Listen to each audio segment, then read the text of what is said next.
på hovedbanen og Mændes hjem til Skelbækgade og Halmtorv. 600-800 mennesker kommer her hver eneste dag for at købe, sælge og indtage hårde stoffer.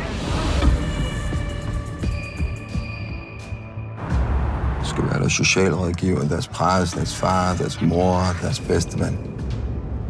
Og hvis du kan få dem til at stole på dig, så er de dine øjne og ører på gaden. Men I anholder dem også? Nu siger selvfølgelig anholder vi dem, ikke? Men det er jo bagmændene, vi går efter. Dem, der tjener penge på andre for os ulykke, det er dem, vi skal have fat i. Vi er politiets skraldmænd. Vi laver det arbejde, de andre betjente ikke gider røre med. Velkommen til det rigtige politi. Hvem taler vi?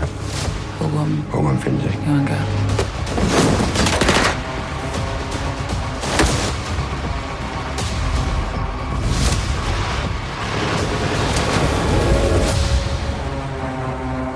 Slipper ikke afsted med det.